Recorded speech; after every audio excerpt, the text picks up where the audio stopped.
Here's the big challenge of life. You can have more than you've got because you can become more than you are. That's the challenge. And of course the other side of the coin reads, unless you change how you are, you'll always have what you got. I have found in my experience that income does not far exceed personal development. Now sometimes income takes a lucky jump, but sure enough, unless you grow out where it is, it'll usually come back where you are. Life has strange ways. If somebody hands you $1 million, best you become a millionaire quickly, so you get to keep the money. Otherwise, sure enough, it'll disappear. Somebody once said, if you took all the money in the world, divided it up equally among everybody, it would soon all be back in the same pockets. Incredible. Success is something you attract, not something you pursue. Success is looking for a good place to stay. So instead of going after it, you work on yourself. Personal development. See, the major question to ask on the job is not what are you getting? The major question to ask on the job is what are you becoming? See, the big question is not what am I getting paid here? The big question is what am I becoming here? Because true happiness is not contained in what you get. Happiness is contained in what you become. So that's our major subject for tonight, personal development. Of all the assignments Mr. Schoaf gave me at age 25, this was probably the most difficult. In fact, I'm still working on this one. I think it's an unending challenge to see what you can become. The next subject is called Basic Laws. And it's good to study the basics. And I call these basics primarily because they come from the Bible. Now, I'm not a theologian or a minister, and that'll be apparent. But Mr. Schoaf taught me that the Bible was a good textbook for ideas and stories and success equations, how to live the better life. I found out that was true. He also taught me that the Bible is as practical as it is spiritual, and I found out that's true. If you look at your bank account and your income and you're not happy, there are several places in the Bible to check to see what the heck's wrong so you can make the changes. And we're going to cover some of those tonight, called basics. Okay. The next subject is my favorite, setting goals. Mr. Schoaf taught me how to set goals. What a favor that was. One morning at breakfast, shortly after I met him, he said, Jim, let me see your current list of goals and let's go over them and talk about them. He said, maybe that's the best way I can help you get a better direction started. And I said, I don't have a list. He said, well, is it out in the car or home somewhere? I said, no, sir. I don't have a list anywhere. He said, well, young man, that's where we got to start. He said, I can tell you right now, if you don't have a list of your goals with you, he said, I can guess your bank balance within a few $100s. Which he did. And that got my attention.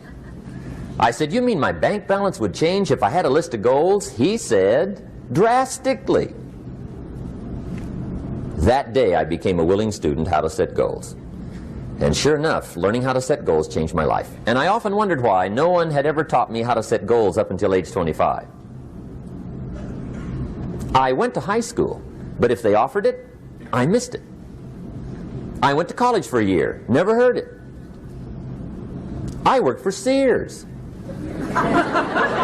Really. And to my knowledge, Sears never taught it. Right? How to set goals. So here I am, age 25, married, my family's starting, I've been to college, I'm working, and I still don't know how to set goals. But fortunately, when I was 25, I met the man who taught me how, and it revolutionized my whole life. Economically, socially, personally, it's incredible. So I want to share with you tonight what Mr. Schoaf shared with me, how to set goals. It can be a life changer. Okay. The next subject is the negative part of the seminar. Life is part negative, so we got to talk about the negative. And this subject is called diseases of attitude. Diseases of attitude. There's a lot of things that can wreck your chances to do well. We live in a rather dangerous world, so you got to be not only wise, you got to be careful. Now, attitude diseases are just as bad as physical diseases, right? High blood pressure, heart trouble. I mean, a lot of things will ace your chances to do well. So you've got to be careful. And attitude diseases are deadly. I mean, they'll destroy all the good things you start. Okay? So we'll go through those attitude diseases, how to spot them, how to look for them, what they are, and the cure. And I'm a pro on these because I've had them all, so I can give you excellent advice on these. Now, the last subject we're going to consider tonight is called the day that turns your life around. The day that turns your life around. And under this subject, we're going to talk about the emotions that can change your life. Human beings are emotional creatures, and emotions are powerful for life change. Now, of course, emotions are so powerful they can go either way on you. Emotions can either build or destroy. So you really have to employ emotions properly. We call civilization the intelligent management of human emotions. If you can intelligently apply your emotions in the right direction, no telling what can happen. Could turn your life around one day would be sufficient. So we'll talk about those. Okay. Now that's a lot to cover in one evening, but we'll keep at it here and see if we can't get it all done. I'd like to have you now jot down the theme of the seminar. Every seminar should have a theme, I guess. We've got one. It's on some of our literature if you happen to notice it, but if you didn't, for your notes, here it is. The theme of the seminar goes like this: the major key to your better future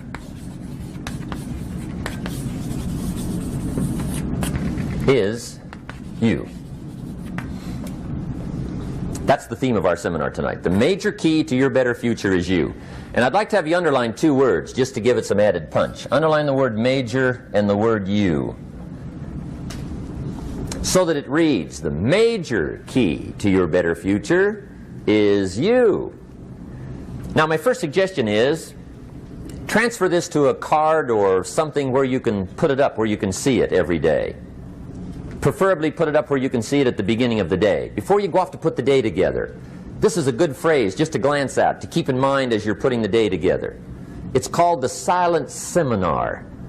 If you'll just let this talk to you during the day, I found it to be tremendously helpful. The major key to your better future is you. For a big share of my life now, I didn't have this one quite figured out, among a lot of things I didn't have quite figured out. Many things used to puzzle me back in those early days. I used to wonder why two people could work for the same company, one make twice as much money. Now see, that used to puzzle me. And maybe they were the same age, graduated from the same school, live in the same community, work for the same company, with the same products and the same services. They've got the same traffic, the same problems, and one makes $1,000 a month, the other one makes $2,000 a month. Now that was my puzzling question. Why would this long list be the same and the money twice as much? I asked, what's the difference between $1,000 a month and $2,000 a month? And I don't mean $1,000 a month, right? I could figure that out. But what makes the difference? Why would one person do twice as well, 3 times as well? Speaking economically. Now I know there's more than one way to do well. I understand that. But in this little narrow area called compensation, what's the difference? Well, back then, with my faulty thinking, I'm trying to reason it out. I thought, well, maybe time makes some of the difference, right? Some people do better because they have more time. I used to say, Harold ought to be able to do well. He's got a lot of time. If I had all of Harold's time, I could do well. Now, that's got to be dumb, right? Number one, you can't get somebody else's time. A guy says to me one time, he says, you know, if I had some extra time, I could make some extra money. I said, then forget it. There isn't any extra time. Hey, when the clock strikes 12 midnight, that about wraps it up, right? I mean, you can look around the gongs there for a little more, but it's over. You say to the guy, what are you doing? He says, I'm looking for extra time. See, they'll come and take you away, right? There isn't any more time. Now, if you can't get more time, which you can't, what could you get more of that would make a difference in economic results? And here's the key word. Make it a part of your notes. We're going to consider it tonight. The word is value. And I have a little phrase for your notes. Value makes the difference in results. Value makes the difference. You can't get more time, but you can create more value. Now here's the first lesson of economics. Everybody should learn it from the time they're old enough to understand what a dollar means. How to earn one, how to get one, how to keep one, what to do with it. First lesson of economics. We primarily get paid for value. That's lesson one. Bringing value to the marketplace, that's how you get paid. You don't get paid for the time. I know it takes time to bring value to the marketplace, but you get paid for the value, not the time. Now, since that's true, here's one of the key questions of the evening. Is it possible to become twice as valuable at the marketplace and make twice as much money in the same time? Could you become 3 times as valuable? Make 3 times as much money in the same time? Is that possible? The answer is yes, if. And it's always if, right? Life is known as the big if. Harry Truman once said, life is iffy. How true. And here's the big if, we're going to consider it tonight. It's possible to do much better at the marketplace if you go to work primarily on yourself. And that's the theme of our seminar tonight. Learning to work primarily on yourself. People have asked me for the last 24 years, how do you develop an above average income? And the answer is, become an above average person. Develop an above average handshake. Some people want to be successful, they don't even work on their handshake. As easy as that would be to start on. They let it slide, they don't understand. Develop an above average smile. Develop an above average excitement. Develop an above average interest in other people. Develop an above average intensity to win. See, that'll change everything. Probably one of the most frustrating experiences in life is looking for an above average job with above average pay without becoming an above average person. It's called frustration.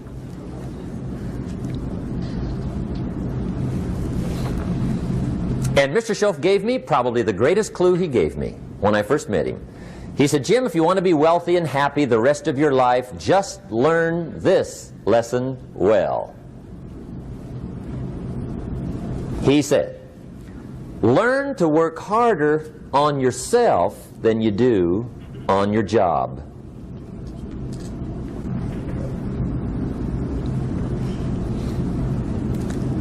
Then Mr. Schoaf gave me probably one of the most important clues among so many things he taught me, but this was in those early days. Mr. Schoaf was very kind, but he was also very abrupt. And he had these interesting questions to ask. I'm giving him a little rundown one day on how things hadn't worked out for me. He said, Mr. Rohn, I've got the answer for you if you will listen carefully. And listen carefully I did that day and for the next 5 years. If somebody's wealthy and happy, you gotta listen. He said, Jim, I've only known you a short time. But he said, it's already my honest opinion that for things to change for you, you got to change. That wasn't quite the answer I was looking for. But that's the answer he gave me, and I pass it along to you on this warm summer evening in Anaheim, California, 1981. For things to change for you, you've got to change. Otherwise, it isn't going to change. Before I met Mr. Schoaf, I used to say, I sure hope things will change. Right? That seemed to be my only hope. If it isn't going to change, I'm in serious trouble. And then I discovered it isn't going to change, so I'm in serious trouble.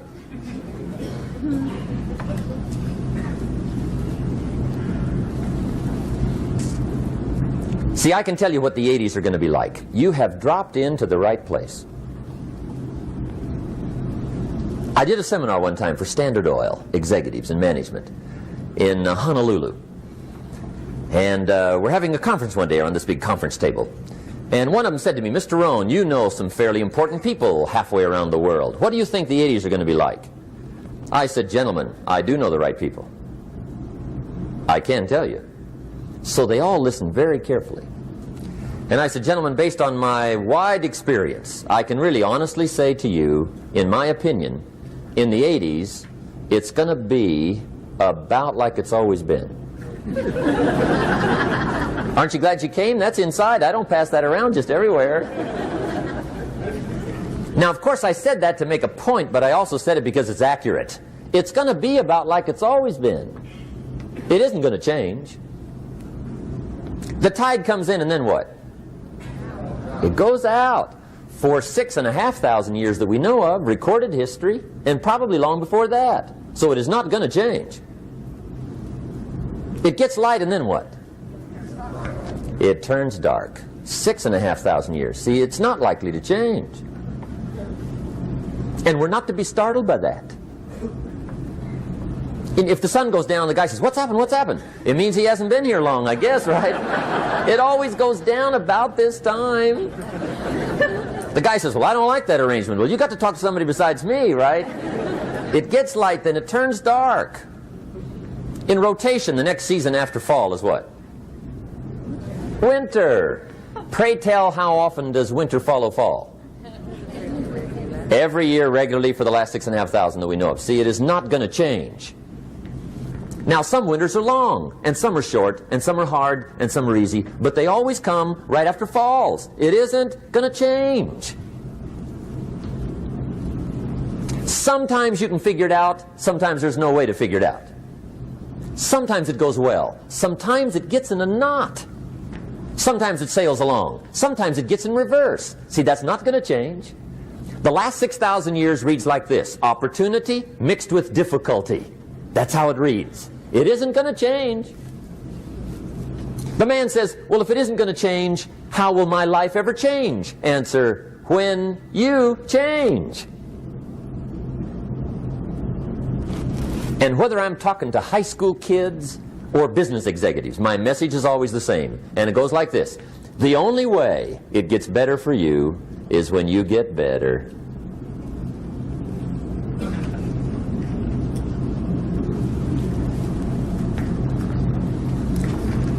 Let me give you the 4 major lessons in life to learn. Here's 4 majors.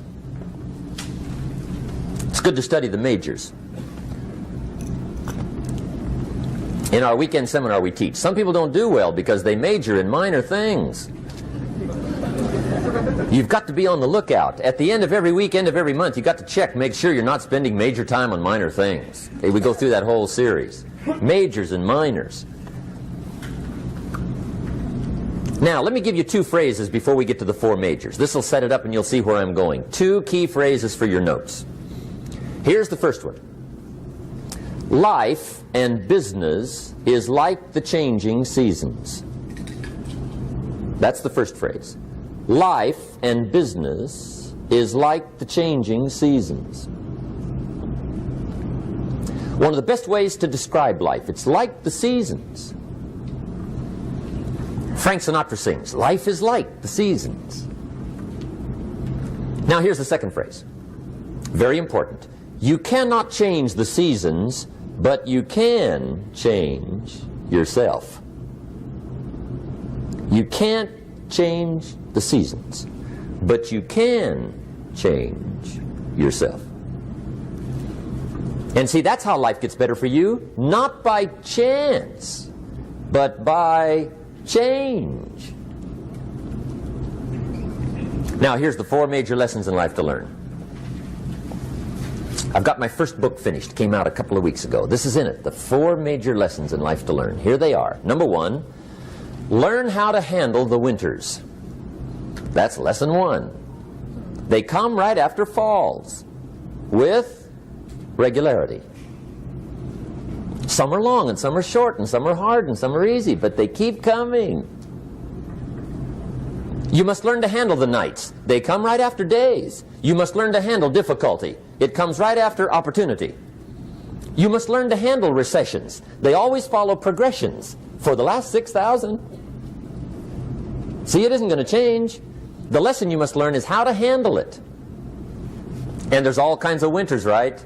The winter when you can't figure it out. The winter when it all goes smash. The winter when it turns belly up. The winter when it won't work, when you've run out of money and you've got a broken heart. See, those are winter times. There's all kinds. Economic winters, social winters, personal winters. When your heart is smashed in 1,000 pieces and the nights are unusually long, your prayers seem to go no higher than your head. It's wintertime. Barbara Streisand sings, "It used to be so natural to talk about forever, but used to be's don't count anymore. They just lay on the floor till we sweep them away. You don't sing me love songs, and you don't say you need me, and you don't bring me flowers anymore." A song of winter. But see, the disappointments come. Those are normal. That's part of life. But the question is, how do you handle it? How do you handle the coming winters and the disappointments and the down times? Well, you can't get rid of January by tearing it off the calendar. But here's what you can do. You can get stronger, you can get wiser, and you can get better. The winters won't change, but you can. And that's how life changes for you. See, before I understood, when it was winter, I used to wish it was summer. I didn't understand. When it was hard, I used to wish it was easy. I didn't know. And then Mr. Schoaf gave me a part of his very unique philosophy when he said, "Don't wish it was easier, wish you were better." See, that triggered my whole life change. Don't wish for less problems. Wish for more skills. Don't wish for less challenge. Wish for more wisdom. That's the key. So that's lesson 1. Learn how to handle the winters. Here's lesson 2. Learn how to take advantage of the spring. That's the second one. Spring is called opportunity. And spring follows winter. What a great place for it. If you were going to put it somewhere, that'd be the place to put it, right after winter. And pray tell, how often does spring follow winter? Every year with regularity, 6,000. You can almost count on it. See, opportunity always comes. Days follow nights. Isn't that terrific? Opportunity follows difficulty. But here's what you must learn to do. Underline these 2 words in that key phrase. Take advantage. Underline those 2. You must learn to take advantage of the spring. See, just because spring rolls around is no sign you're going to look good come fall. You got to do something with it. In fact, you have to get good at one of 2 things in life. Planting in the spring or begging in the fall. Or get somebody to do it for you. See, those are about the only alternatives. Now here's what else you must do. Take advantage of the springs quickly, because there's only a few. Just a handful of springs have been handed to each of us. They don't come forever. Life is fairly brief. So you got to read every book you can get your hands on what to do with your springs while they're here. And take advantage, they soon run out. The Beatles wrote, "Life is so short." And for John Lennon, it was extra short. But life is brief. Elton John sings, "She lived her life like a candle in the wind." It's brief. So whatever you're going to do with your life, you got to get at it. Don't just let the springs pass. Here's the third major lesson in life to learn. Learn how to protect your crops all summer. You got to take care of what you start. Sure enough, as soon as you've planted your garden in the spring, the busy bugs and the noxious weeds are out to take it. And here's the next bit of truth. They will take it unless you prevent it. And that's the third major skill to learn. You've got to learn to prevent the intruder from taking all the good you start. It's one of the challenges. Here's two key phrases under number 3. First one, all good will be attacked on this planet. Maybe not the next one we get to, but on this one, all good will be attacked. Every garden will be invaded. Not to think so is naive. And here's the second phrase. All values must be defended. Political values, social values, community values, family values, marriage values, friendship values, business values. Every garden must be tended all summer. Third major lesson. Now here's number 4. Fourth major lesson in life to learn. Learn how to reap in the fall without complaint. Learn to reap come harvest time without complaint. Take full responsibility for what happens to you. It's one of the highest forms of human maturity, accepting full responsibility.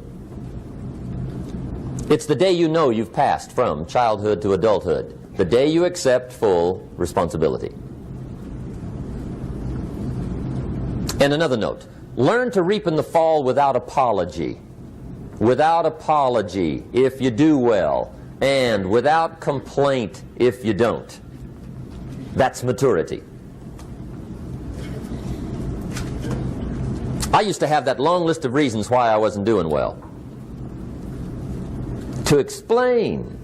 You got to explain, right? Otherwise you're going to look bad. I used to have this funny list called Reasons for Not Looking Good.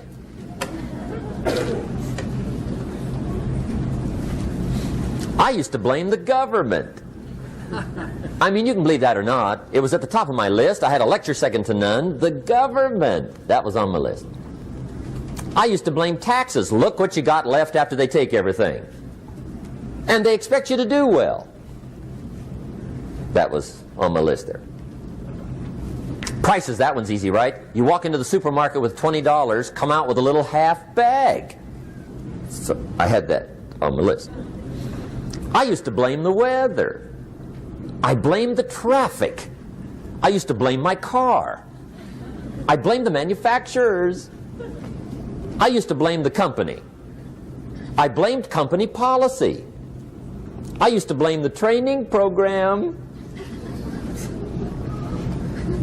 I blame my negative relatives. They were always putting me down.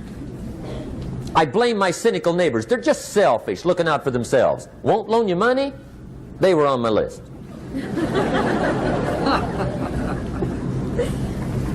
I used to blame the economy. I blamed the community. That's a pretty good list for not doing well, isn't it? I thought it was good. I'll never forget one day, Mr. Schoaf was very kind, but he was also very blunt. And this was no exception. And I'm glad he was blunt. There's a lot of things I'd have missed if he hadn't have been blunt. One day, with sort of a curious look on his face, he said, "Jim, just out of curiosity, tell me, how come you haven't done well up until now?" Excellent question. I thought, well, so I won't look too bad, I'll go through my list. And this list I just gave you, I put that on him. And he was very patient. He let me go through the whole thing, the government, the weather. I went through this whole thing. When I finished, he looked my list over very carefully. He said, "Mr. Rohn, big problem with your list. You ain't on it." How brilliant.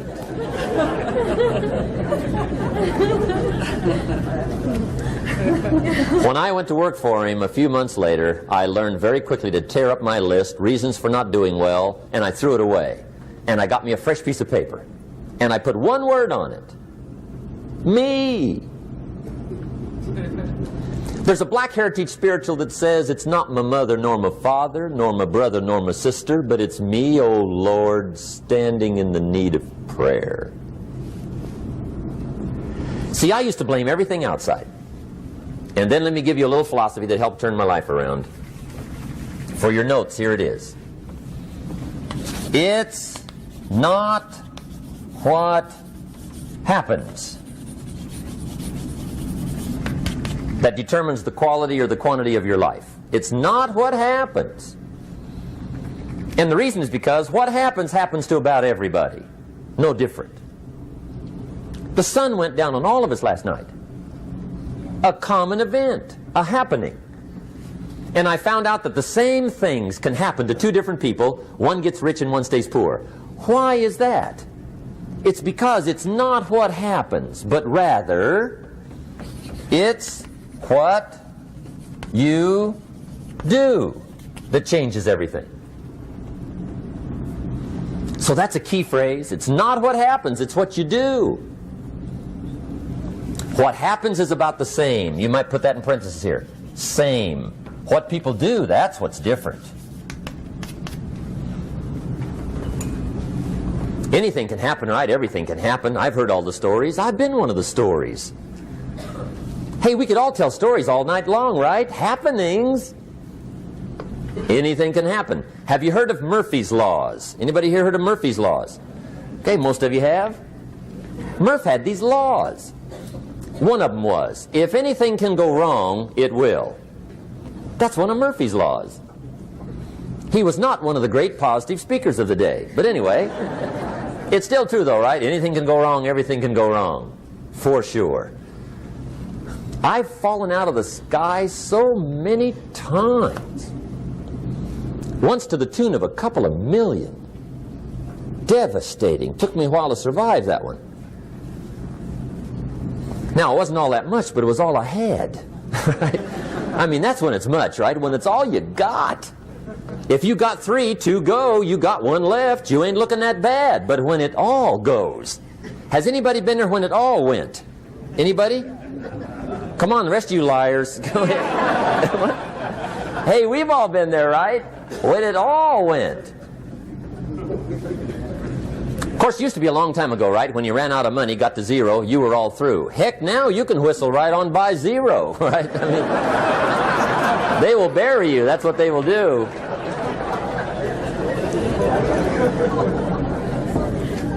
But see, those are the happenings, right? Everything can happen. Anything can happen. But it's not the happenings. It's what you do about it. Somebody says, yeah, but you don't understand the disappointments I've had. Come on. Everybody's had their share. Disappointments are not special gifts reserved for the poor. Everybody has them. The difference is what you do about them. It's not the weather. I used to blame the weather, and I discovered it rains on the rich. So see, that won't help.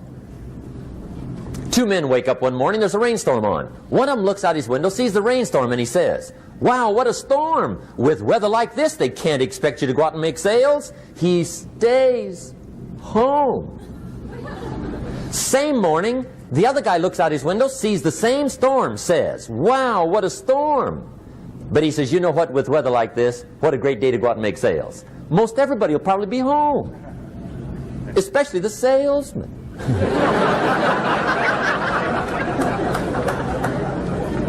See, that's the difference in how your life works out. It's not what happens, it's what you do. So here's one of the key questions of the evening. Starting tomorrow, what are you going to do that'll make a change in your life's direction? Good question. What are you going to do starting tomorrow that'll make a difference? Now see, if you don't do something starting tomorrow that'll make a difference, guess what? It's gonna be the same. And see, that way you can guess what the next 5 years are going to be like. Look at the last 5.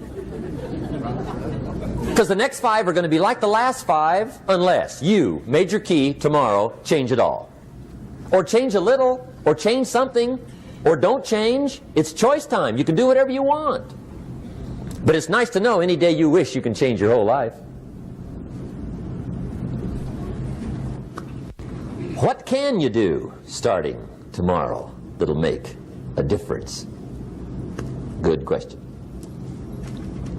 What can you do with economic chaos, massive disappointment? What can you do with a broken heart? What can you do when it won't work? Good question. So if I had a word with you tonight, one-on-one, just you and me. I think my personal advice to you would be, this year, 1981, reach down inside of you and come up with some more of those remarkable human gifts. They're there, waiting to be utilized. And then change anything for you you want to change. And I challenge you to do that because you can change. If you don't like how it is for you, change it. If it doesn't suit you, change it. If it doesn't please you, change it. If it isn't enough, change it. And I challenge you to do that because you can change. See, you don't ever have to be the same again after tonight, only by choice. If you don't like your present address, change it. You're not a tree.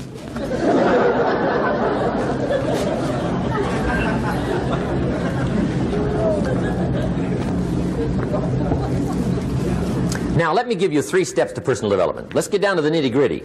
What does it take to really make the changes starting tomorrow? It takes more than philosophical pronouncement. I know that. It also takes more than enthusiasm. I know we're hearing a lot about enthusiasm these days, but see, that just won't do the job. We're still hearing the old cliches of the 30s, right? To be enthusiastic, you must act enthusiastic. But see, that's not going to help. After you have leaped about, there are some things you got to do, or it isn't going to change. See, you can get all excited about lifting 200 pounds till you get to the gym. And then you need a new excitement. And the new excitement is called discipline.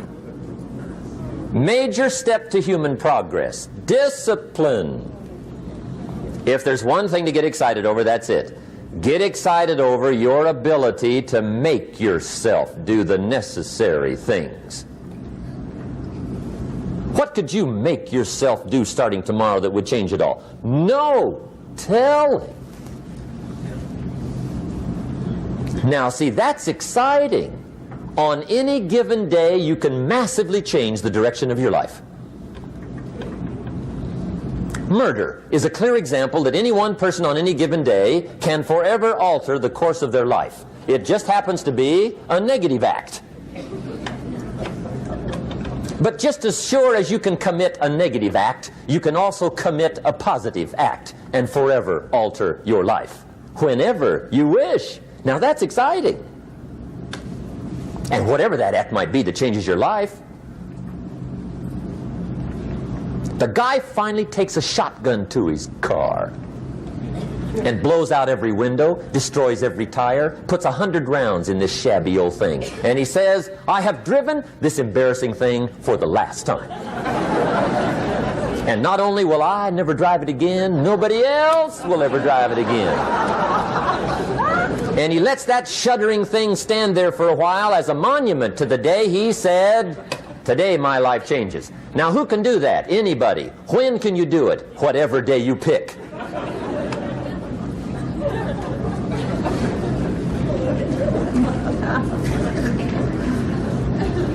Now here's the key to discipline. Start with the little disciplines, get excited over the little disciplines, and get right on those, because those will lead to the big ones.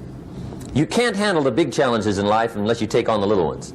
Make a list of all the things you can do, get right on those, discipline yourself for those, both for the results and for the muscle and for the practice, so that when life hands you some big challenges, you'll be ready, you'll have the muscle.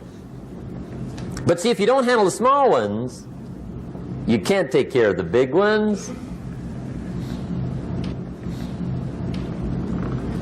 Okay, here's what else it takes for life change. Self-motivation. Key phrase, self-motivation. I don't know why we call it self-motivation. It's really the only kind there is. You've got to motivate yourself. Because I found out you can't change people. They can change themselves, but you can't change them. Lord knows some I've tried. But see, it won't work.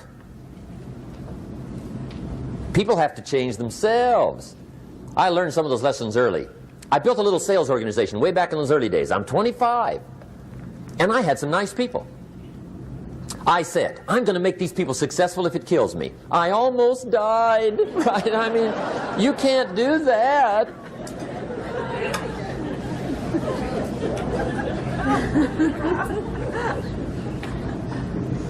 See, I've discovered this. Good people are not trained, they're found. You find good people. You don't make them good, you find them good.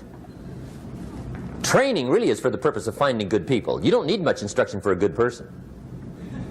But too much training probably means you got the wrong people.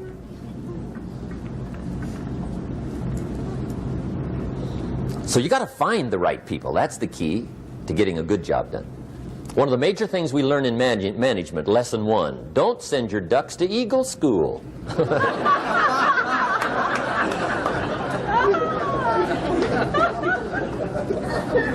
Because it won't help. I mean, I'm telling you, it won't help, no matter how good your school is. And the little eagle badge and little eagle hat, I'm telling you, it won't help. It won't help. You can tell whether your school's done any good, right, is when it's over, right? The duck goes for his first rabbit and makes him a friend. You say, no, no, no. Anyway, so it takes self-motivation to really alter your life. And you don't want to give self-motivation away to somebody else and make it somebody else motivating you. The guy says, boy, if somebody just come by and turn me on. What if they don't show up? Right? See, you got to have a better plan for your life. Okay. Now, if you're excited and you're ready to change, let me give you 3 steps to start life change that can change your life, your personality, your lifestyle, everything can change. Here's the steps. Number 1, find out how things work. The first key to doing better is find out. To change your life, really, you need ideas. There isn't anything an idea can't change. And Schoaf taught me the major problem is lack of an idea, not a problem. At first I didn't have any money. I said to Mr. Schoaf, I don't have any money. He said, that's not a problem. Now see, up until then I always thought it was. Right? I was confused. He said, no, no, the problem is lack of an idea on how to create money and wealth. It isn't lack of money, it's lack of ideas. So if you get the ideas, see, you can change anything. Now to get ideas, you need a constant study of finding out. Now, Schoaf also said, when you find out something that works, put the information in your journal. Don't use your head for a filing cabinet. Put it in your journal so that you can do the next best thing. Repetition, repetition, repetition. Go over it. And if you repeat it, go over it, sure enough, someday, some mysterious day, the idea takes root, starts to grow, and shows up in your bank account, and your dress, and your personality, and your lifestyle. But capture the ideas in your journal. Find out how things work. Schoaf gave me this word for my life change. He said, study. Great word. If you wish to be successful, study success. If you wish to be happy, study happiness. If you wish to be wealthy, study wealth. Don't leave it to chance. Make it a study. Some people just go through the day with their fingers crossed. See, that won't do it. You've got to study the things that can change your economic, social, spiritual, personal life. Now, here's a qualifying phrase. And we'll have several of these qualifying phrases throughout the seminar. Here's the first one. You may not be able to do all you find out. I understand that. You may not be able to do all you find out, but you should find out all you can do. See, you don't want to wind up at the end of your life and discover that you've lived only 1/10 of it. And the other 9/10 went down the drain.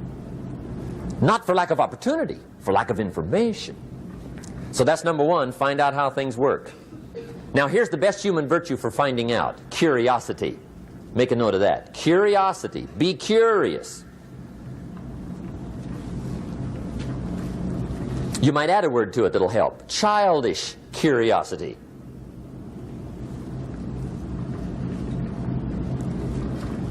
What will kids do if they want to know something bad enough? Bug you. That's the phrase. They can ask 1,000 questions. You think they're through? They got another 1,000. They'll drive you to the brink. It's a virtue. when you got to know. Be like a child. In fact, Jesus, the master teacher, said, unless you can become like little children, you might as well forget it. You don't have a prayer. Excellent advice. You got to be like children. 4 ways, in my opinion, to be like a child. Number 1 is curiosity, and number 2 is excitement. Get excited like a child over your ability to make yourself do anything for change. 3rd is faith. Have faith like a child. Adults are too skeptical. And 4th is trust. Trust is a childish virtue, but the rewards are incredible. So be like a child. Now, if you're curious, let me give you 3 ways to find out how to change anything. Any life direction, any dimension. Here's 3 ways to find out how to change anything. Number 1 is to read. Become a good reader. All of the successful people I know and work with around the world, they're all good readers. Curiosity drives them to read. They got to know. They just read.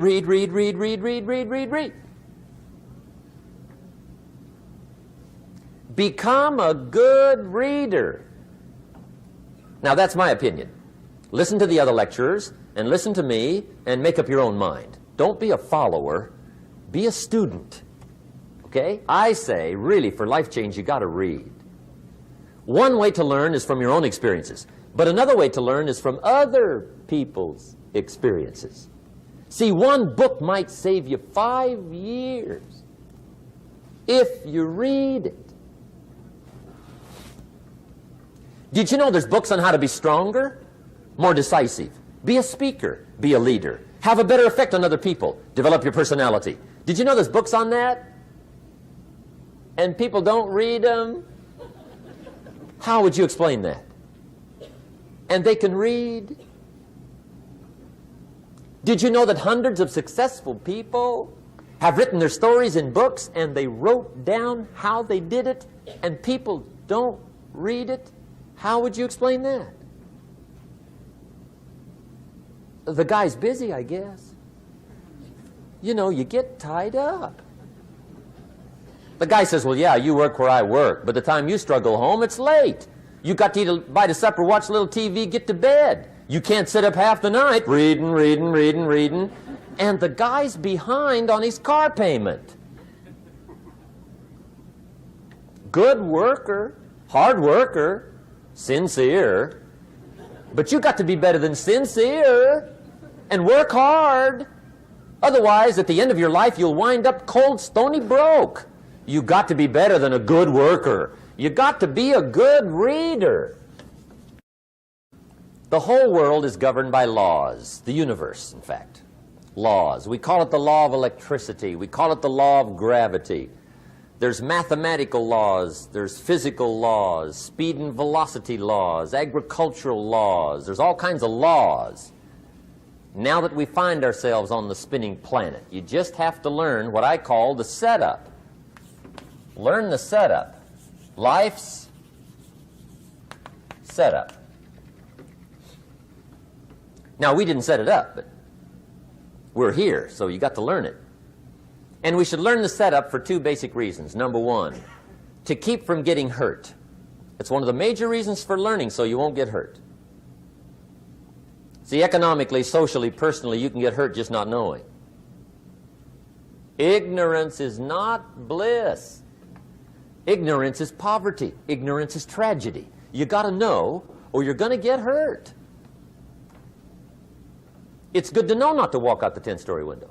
That's excellent information. Now, what if a guy didn't know and he walks out? Now he's dead at the bottom. Somebody says, well, the poor guy didn't know. You got to know, or you're going to get hurt. Okay. Now, here's a parenthesis. You don't have to like the setup. I don't ask you to like how it is. That's not what's important. But it is important to learn how it is. Okay? So you don't have to like it, but you should learn it. That's what I tell the kids, right? Make sure you get the information. What you think about it, that's up to you. What you're going to do with it, that'll soon be up to you. But make sure you get it. See, there's nothing worse than being stupid. Nothing. I mean, being broke is bad, but being stupid is awful. And what's really bad is being broke and stupid, right? That's about the end of the world. I mean, there isn't anything much worse than that. Unless you're sick. Sick, broken, stupid. I mean, that is it, right? There's nowhere else to go. So make sure you get the information. It's key. You don't have to like it, but learn it. If this big monstrous thing lifts up in the sky, hangs there for a little while, cuts loose, comes crashing down, boom, shakes the ground for 5 miles. And then this big monstrous thing lifts back up in the sky, hangs there for a little while, cuts loose again, comes crashing down, boom, shakes the ground for 5 miles. It just keeps doing it, this big monstrous thing, lifting up and then crashing down, boom. Now, you might come along one day and say, that's got to be a stupid arrangement, which is okay. You're entitled to your opinion. But the first thing you should learn to do is get out from under it, right? That's number one. You might have a great moral argument. You might want to shake your finger at the sky, but do it from over there, right? So you don't get smashed. It's called your basic smart. So number one, learn so you won't get hurt. Whether you like it or not, learn. Now here's the second reason for learning, the setup, to benefit. It's called the plus of life. And that's what life is, right? Both minus and plus. The minus is tragedy, heartache, misery, failure, unhappiness. But life is also happiness, prosperity, good feelings. So here's the key. Learn to get on the good side of the way things work.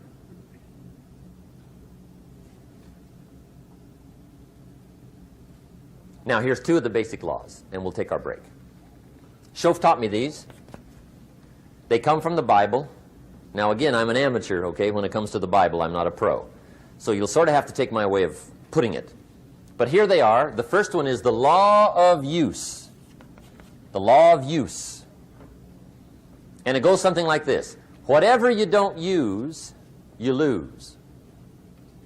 Lack of use causes loss.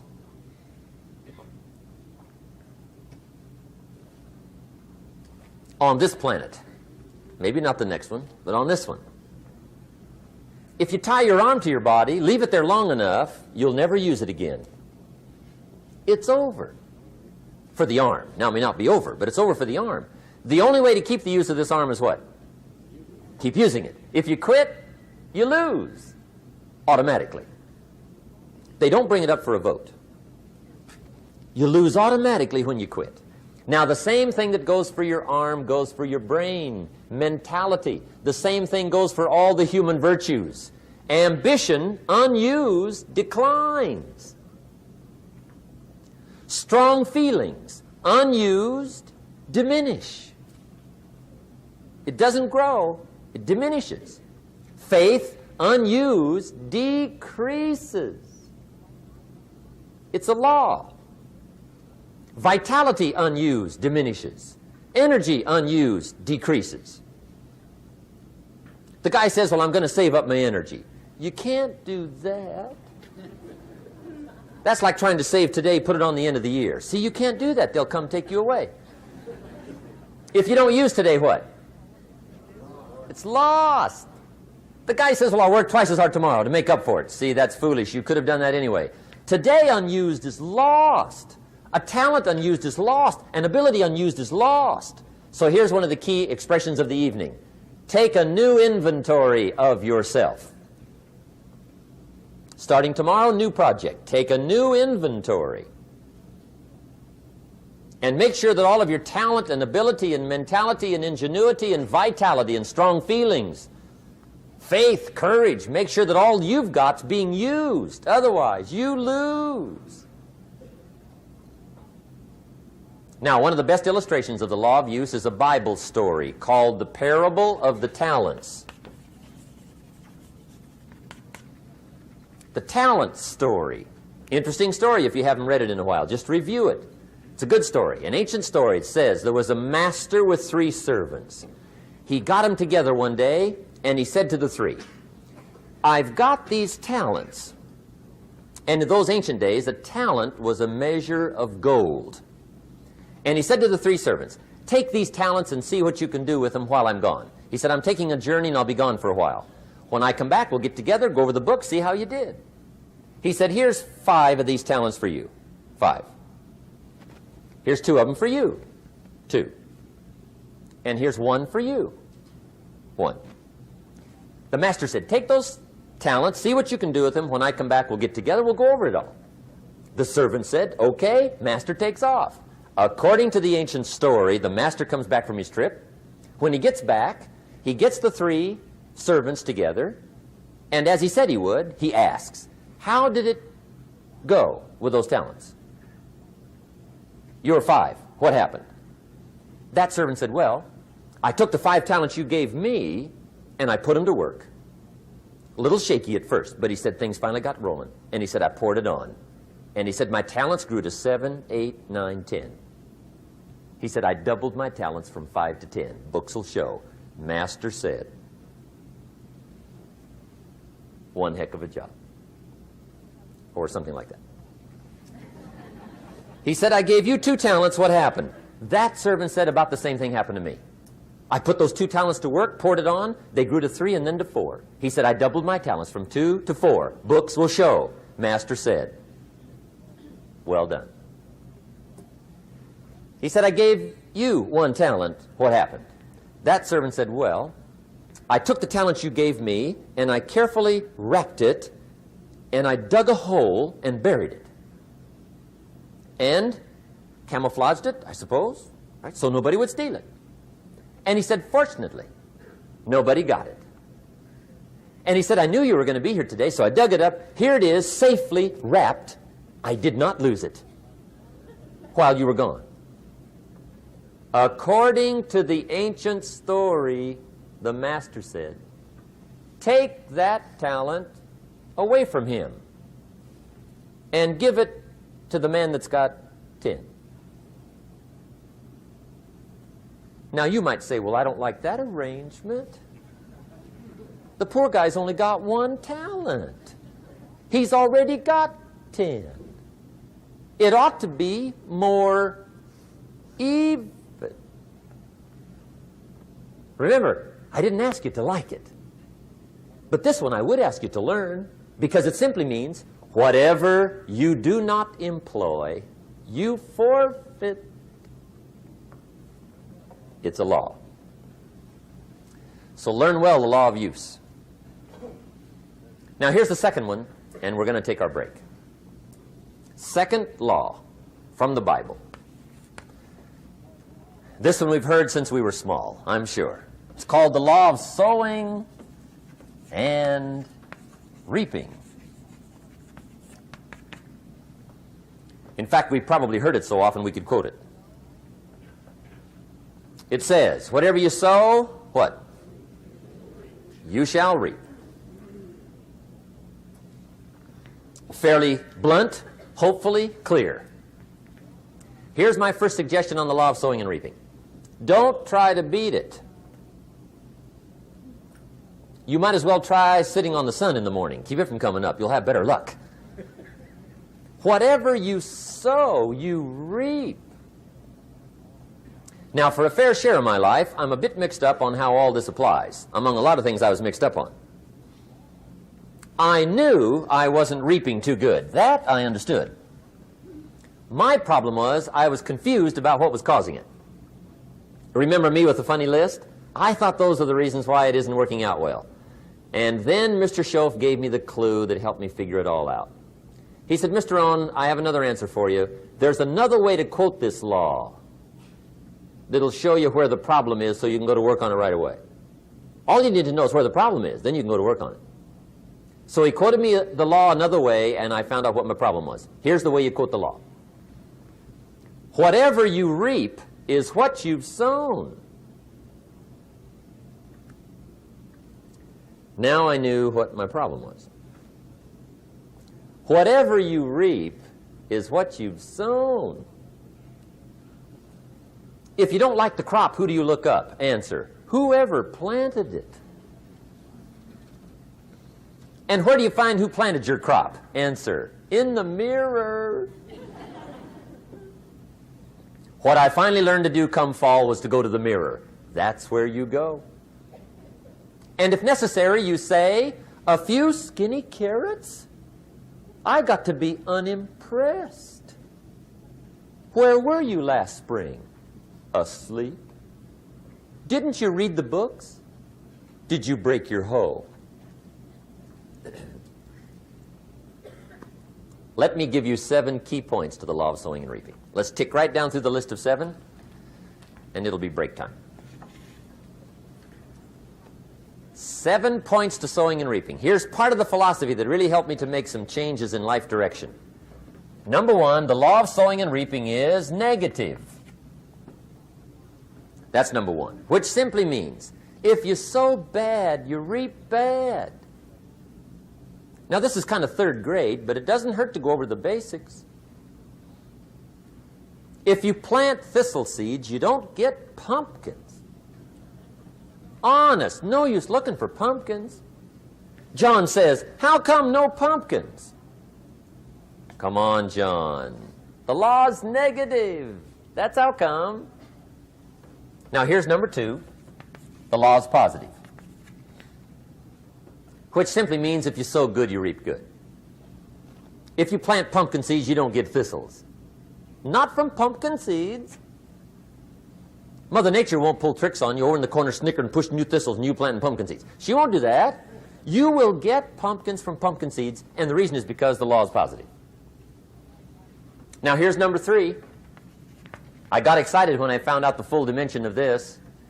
See, you do not reap what you sow, but rather you always reap much more than what you sow. So the 3rd key word is more. You don't get back what you put out. You get back much more than what you put out. And it works both positive and negative. On the negative side, it said, if you sow to the wind, you reap the whirlwind. So you've got to get ready for that, or you will be naive. See, anybody can, whether you will or not. See, that's the question. And here's a good question to ask. We are all buying somebody's plan. The question is, whose? Who's got you talked into doing what you're doing? Who's got you talked into your present plan? See, 10 years from now, you will surely arrive. The question is, where? But see, anybody, if you want to, can go searching for a good plan, pick it, and start working it. And sure enough, as the time passes, as it surely will 5 years from now, 10 years from now, then you'll be winding up wearing what you want to wear, driving what you want to drive, living where you want to live, become what you want to become. But now's the time to fix the next 10 years. And who can? Anybody. Here's number 6. The 6th key to sowing and reaping. This is leveling with you now, as we promised to do. There's one thing better than the truth, and that's the whole truth. And here's part of the whole truth of the law of sowing and reaping. Number 6 is, you could lose. There are times when you just lose, no matter what you do. It's that kind of planet. You reap what you sow, yes, but... What does that mean, yes, but? Well, the farmer plants his crop in the spring, takes care of it all summer, loves his family, works 10, 12 hours a day, 6, 7 days a week, is an honorable man. Come fall, he's got a beautiful crop, and he deserves every bit of it. But the day before he sends the combines into the field, a hailstorm comes along and beats it all in the ground, which means you lose. Somebody says, well, what did he do wrong? Answer, nothing. It's just that kind of planet. Sometimes it's going to hail on your crop and rain on your parade, so you got to get ready for that or you will be naive. That's just part of the life arrangement. And don't press me why. I was not in on some of the original decisions here, so I don't know how it got set up. But there's just times, sometimes you lose. That's part of life. But now here's number 7. The 7th key to sowing and reaping. And it goes like this. It's just another way to quote the same law. And it goes like this. If you don't sow, that's just another way to quote the law. If you don't sow, what? You don't reap. You don't even have a chance. So if you looked at your game plan tomorrow, you might come to the quick conclusion, I got to get some sowing going. How true. Get you some sowing going. And remember, you've got plenty of time. You've got all the time there is. Some people spend enough TV time to make a fortune. The latest article on television watching in this country, according to the latest article, the average television is on in this country in every household 7 hours a day, called the Big 7. I asked a guy one time what his TV cost. He said about $450. I said, you forgot to look at the price tag. He said, what do you mean? I knew he was a TV watcher. I said, that television costs you, in my opinion, at least $12,000 a year. To watch it, not to own it. Owning it's cheap. Watching it is what's expensive. And I said, hey, $12,000 a year is too much to pay to watch TV. That's too much. Pay a little, but not $12,000. And he's the guy that said, I hope pay TV never comes.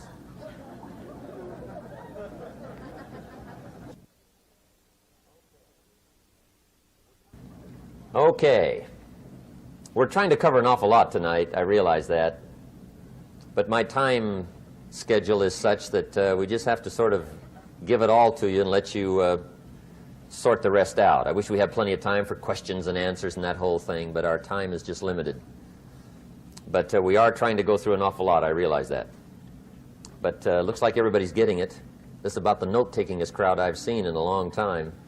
Incredible. Does anybody have 5 pages yet? Anybody? Oh, fantastic. Incredible. Okay. Maybe you heard the story about the preacher down in Texas, southern part of the country. He was an evangelist back in the horse and buggy days. And he was very good at being an evangelist, and a lot of people used to come and hear him preach. And one day he put up his tent in one of these Texas towns and expected a big crowd as usual, come hear him preach. And he got there, first night of the tent revival, walked in. 7:30, time to start. And to his surprise, the tent was empty.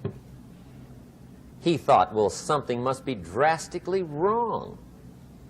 So he waited till 7:45, nobody showed up. 8 o'clock, zip.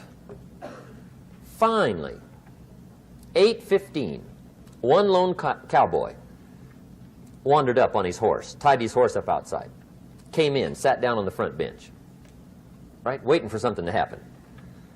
The preacher thought, well, at least I better go down and talk to the cowboy. So he walks down, talks to the cowboy, and he says, Cowboy, I'm the preacher. And he said, I don't know what to tell you. Something's gone wrong. He said, this tent was supposed to be full of people. He said, I'm embarrassed. He said, you're the only one that showed up. And he said, I really don't know what to do.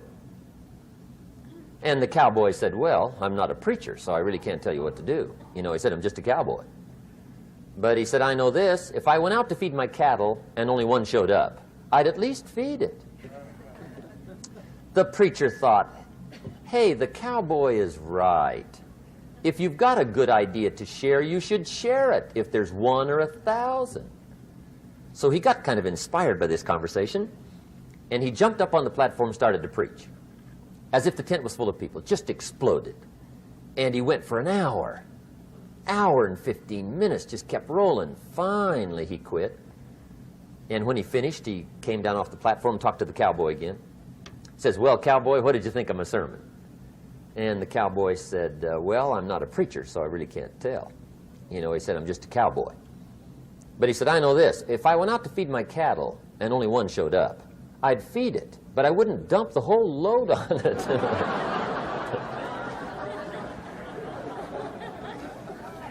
So anyway, if it seems like we're dumping the whole load tonight, I guess we are. But gosh, everybody's doing well. I'm having a good time. I appreciate the response here tonight. Okay, the next subject is setting goals. Let me show you what turned my life every way but loose. Mr. Schoaf dropped this idea on me, changed me completely. Setting goals. Here's what can easily happen if you don't set goals. It's easy to let life deteriorate into making a living instead of designing a life. And we all have a choice. Make a living or design a life. It's easy to get trapped by economic necessity and settle for existence rather than substance. That's easy. But the best advice I can give you on how to break out of that trap is to learn how to set goals. Mr. Schoaf put it to me this way. He said, Jim, if you had enough reasons, you could do the most incredible things. I never forgot how he put that. If you have enough reasons. See, reasons will change your whole life. Mr. Schoaf said to me, he said, Mr. Rohn, I think you've got plenty of intelligence, you've got plenty of talent, you've got plenty of ability. Probably what you lack is plenty of reasons. He said, I don't think your current bank balance is a true indication of your level of intelligence. I was happy to hear that. He said, I think you're much smarter than your present bank balance indicates. And that turned out to be true. I was much smarter. But of course my first question was, well then why isn't it bigger? And he said, you don't have enough reasons. You've got enough intelligence, but not enough reasons. So see, reasons can change your life. Here's what else I found out. Reasons come first, answers come second. You don't get the answers to do well till you get the reasons. Life has a mysterious way of hanging on to all the answers and only gives them up to the people that are inspired by reasons. So reasons make the difference in how your life works out. Now, what are some of the reasons for doing well? Let's go through a quick list called Reasons for Doing Well. First is personal reasons. Some people do well for recognition. Some people do well for respect. Some people do well for the way it makes them feel. They love the feeling of being a winner. Those are good reasons. I have some millionaire friends that keep working 10, 12 hours a day, making more millions. And it's not because they need the money. It's because they need the joy and the satisfaction and the pleasure that comes from being a constant winner. And see, it's not just the money anyway. It's the journey, not the money. Once in a while somebody says to me, boy, if I had $1 million, I'd never work another day in my life. That's probably why the good Lord sees to it they don't get their million, right? They'd quit. They'd quit. Okay. Next is family reasons. Some people do extremely well for other people, and that's powerful. Human beings can greatly affect each other. Sometimes we will do things for somebody else we will not do for ourselves. We're made that way. I met a man one time who said, Mr. Rohn, to do all the things I want to do with my family around the world, he said, I got to have at least $250,000 a year. I thought, incredible. Could a guy's family affect him that much? And the answer is, of course. How fortunate are the people that find themselves greatly affected by somebody for personal achievement. And we are affected. The writer of a recent song said, "If not for you, the winter would hold no spring, couldn't hear a robin sing. I just wouldn't have a clue if not for you." So we can be affected. That might be one of the most stimulating reasons to do well, finding somebody. When Andrew Carnegie died, the wee little Scotsman that built the big steel industry, when he died, they opened up his desk, and in one of the desk drawers, they found a slip of paper. On that piece of paper, Mr. Carnegie had written his goal for his life, and he wrote it when he was in his 20s. And on that piece of paper, it said, "I'm going to spend the first half of my life accumulating money. I'm going to spend the last half of my life giving it all away." What a goal. He got so inspired by that goal that the first half of his life, he accumulated $450 million. And the last half of his life, he gave it all away. Good question tonight. What's got you turned on? What's got you bombed out of sight to get up early and stay up late and hit it all day? Next question. What's got you turned off? When I found the answers to those two questions, my life exploded into change. I finally found out what had me turned off, and I got that cured. And then I got me a long enough list of reasons to turn me on. And once the lights went on for me, age 25, they've never gone out. I've fallen out of the sky a few times, but I've never lost that drive to make something unique out of my life. See, reasons altered my whole life. Now, there's another list of reasons called nitty-gritty. Hard little reasons. Sometimes those little reasons are the most powerful reasons that can change your life. Sometimes it doesn't take much.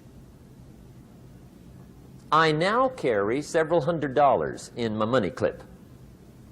It's only a few $100s, but it was one of those reasons turned my life around. Just before I met Mr. Schoaf, I heard a knock at the door. I go to the door, and there's a little girl standing there about this tall selling Girl Scout cookies. And she gave me one of the finest sales presentations I've ever heard. Special deal, several flavors, this whole package of stuff, $2. And with a big smile, she very politely asked me to buy. And I wanted to. Big problem. I'm broke. I don't have $2. And to this day, I can remember the pain and the embarrassment. I'm a father. I'm a husband. I've been to college. I'm working. I'm 25. I don't have $2. And I didn't want to tell her that for some reason. So I did what I thought was next best. I lied to her. I said, "Hey, look, I've already bought lots of Girl Scout cookies. I've still got plenty stacked in the house," which was not true. But it seemed to get me off the hook for the moment. She said, "Well, gosh, that's wonderful. Thank you very much." And she went away. When she left, I closed the door, and that was the day I said to myself, I don't want to live like this anymore. I've had it with lying, and I've had it with being broke. I'm never going to let this happen to me ever again. I promised that day I would work as hard as possible and would always carry plenty. It took me a little while, but now I do. It was one of those reasons. And I guess I carry plenty for two reasons. One is the way it makes me feel, but also in case I bump into another Girl Scout selling cookies. Right? I'm ready.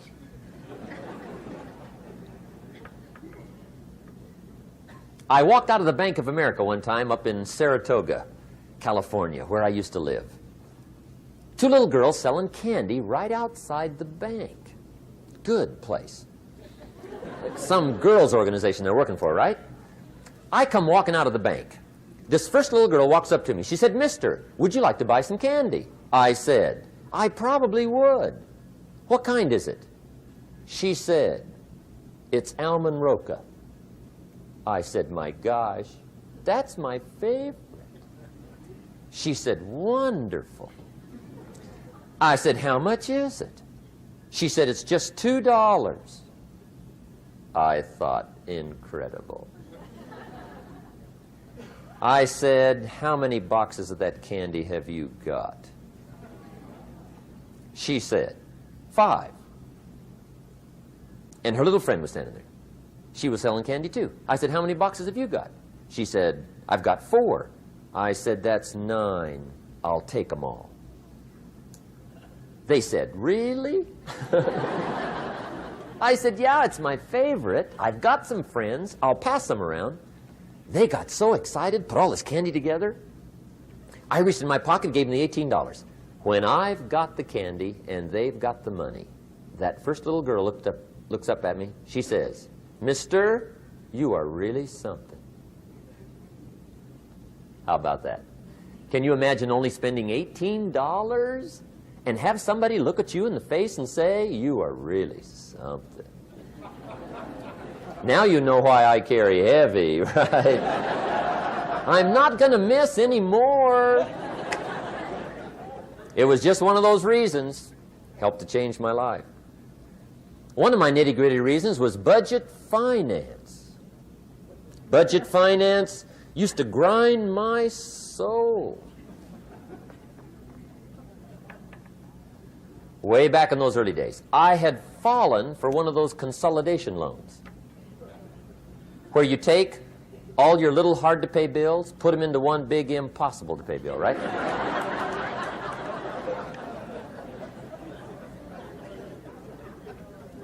I would get 4 or 5 payments behind. This one guy used to call me day and night. I don't think they're allowed to do that anymore. Harassed me.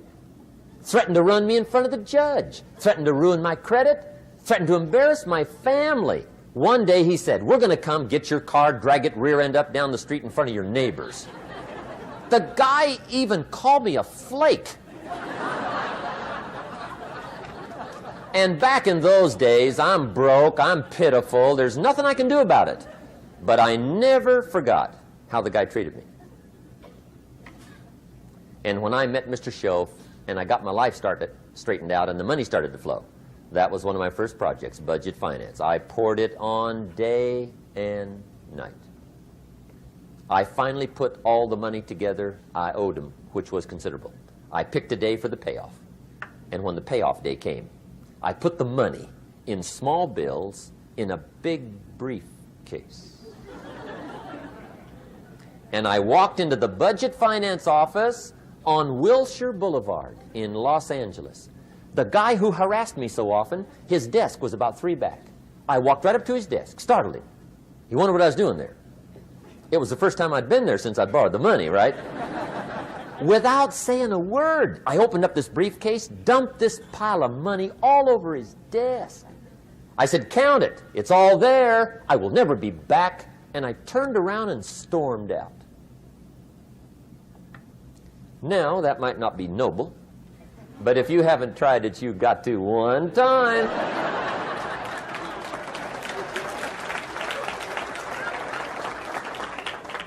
It can be the day that turns your life around. All you need is a reason that turns you on. One of my dear friends, Robert Depew, Bobby used to be a school teacher in Lindsay, olive capital of the world. Bobby taught school several years, got a little weary teaching school. One day decided he wanted to get into sales. So without telling anybody, he just up and quit his job teaching school and jumped into sales. When he did, his brother made fun of him, laughed at him, put him down. said Robert's lost his mind. Had a good job teaching school. Now he thinks he's a salesman. He's going to go down the drain, lose everything. Just put him down something fierce. Bobby said, the way my brother acted when I got into sales, he said that made me so mad, I decided to get rich. And my question for you tonight is it possible to get that mad? Of course. Wealth is not a matter of intelligence. It's a matter of inspiration. Today, Robert happens to be one of my millionaire friends. Bobby's rich.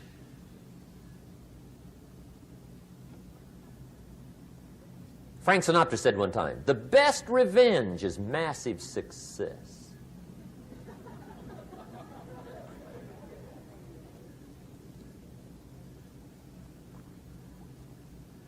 Hey, get you a long enough list of reasons so that after tonight you never lack for inspiration. You might not have all the answers right away, but you can get the answers if you can get the reasons. Now, let me give you a little simple formula for goal setting. Okay? We take 2.5 hours on the weekend for the whole 10-year plan. We don't have time for that tonight. But let me get you started with a little simple formula Mr. Schoaf gave me. And maybe this will be helpful. First of all, I've divided goals into two parts. First is long range. Long range goals. That's your dreams. Your dreams for the next 3, 5, 10, 20, 30, 40 years. Actually, the rest of your life. Your dreams. You've got to keep dreaming. Ronald Reagan, president, said to the joint session of Congress a few weeks ago, the Republic is a dream. And if we don't keep dreaming, we will lose the Republic. Your better future is a dream for yourself and for your family. Where do you want to go? What do you want to do? What do you want to be? What do you want to see? You've got to dream dreams. There's a Bible phrase that says, without dreams and visions, people perish. You've got to have something to go for that inspires the heart and the soul. Dreams. From the children of Sanchez, it says, take the crumbs from starving soldiers, they won't die. Take the bread from hungry children, they won't cry. But without dreams, we all will die. You've got to dream. Don't lose your dreams for yourself, for your future, for your family. The dreams of love and enterprise and travel and doing things, becoming something unique on your journey here. Don't lose your dreams. Do some dreaming. That's long-range goals. You've got to have those. So that's number one. Here's the second part of goals, short range. Short-range goals. That's your goals for tomorrow, this week, this month, this year, the immediate future. We call these confidence builders. Because if you set up something short-range, go for it, get it, latch onto it, work hard, accomplish it. That starts building your strong feelings to go for your dreams. Now, I've divided goals into 3 categories. Here they are. Number 1 is economic. That's your goals for money, income, business, profits, production. Economics. Make sure you've got your economics well planned. Economics plays a major role in everybody's life. Economics is major, which means it ought to be meticulously well planned for tomorrow, this week, this month, this year, long range. What if you asked somebody tomorrow if you could see their meticulously well-planned list of economic goals? What would they probably say? They'd say, you some kind of a nut? You must be weird. Hey, I found out what success is. Success is doing what the failures won't do. Make sure you've got your economics well planned. It'll put you in the top 5%. One of the key little subjects we talk about on the weekend is the 7 fundamentals for wealth and happiness. And that's one of them, well-planned economics. It's a fundamental if you want to do well. Join the top 5%. Anybody in this room can join the top 5%, if you will. Okay. Now here's the second category of goals, things.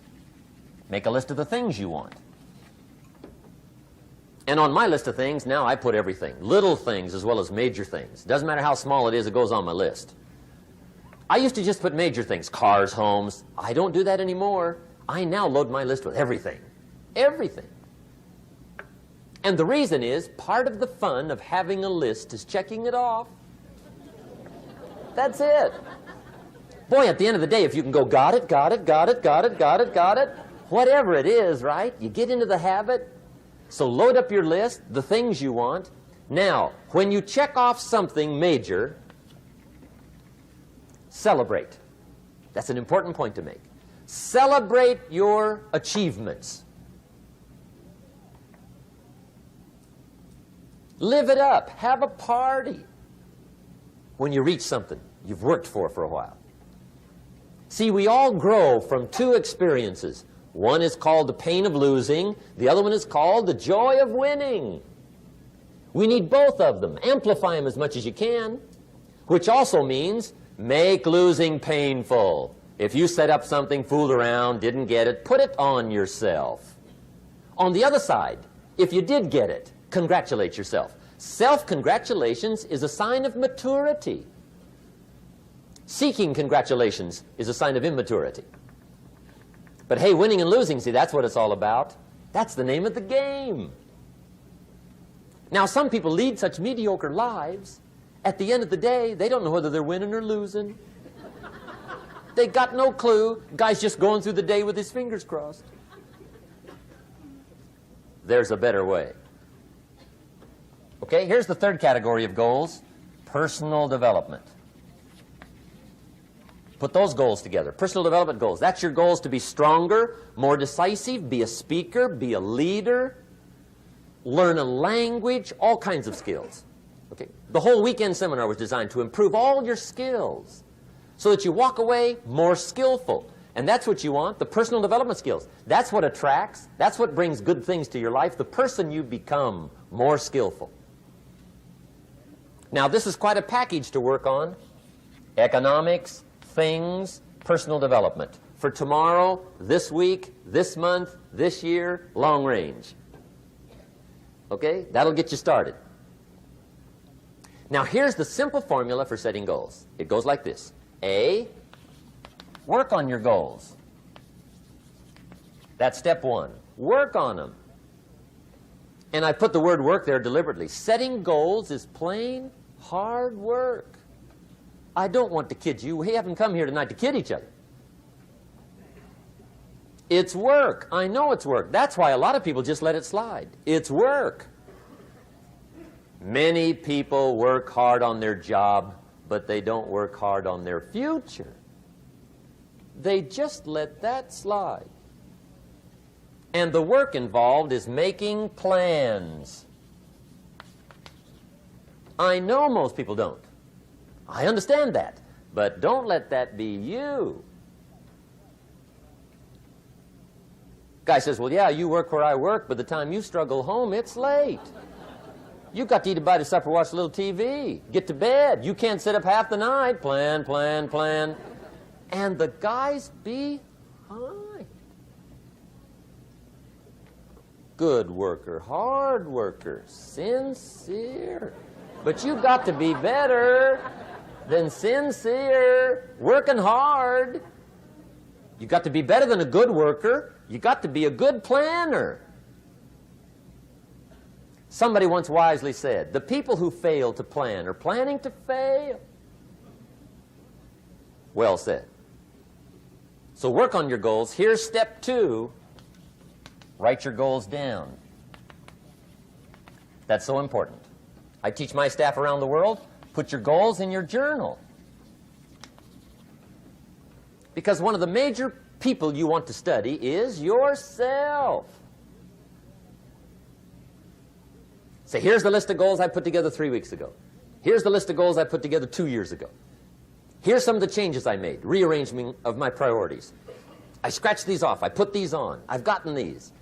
Study your accomplishments. Study what your desires are. Put them on paper. Write them down.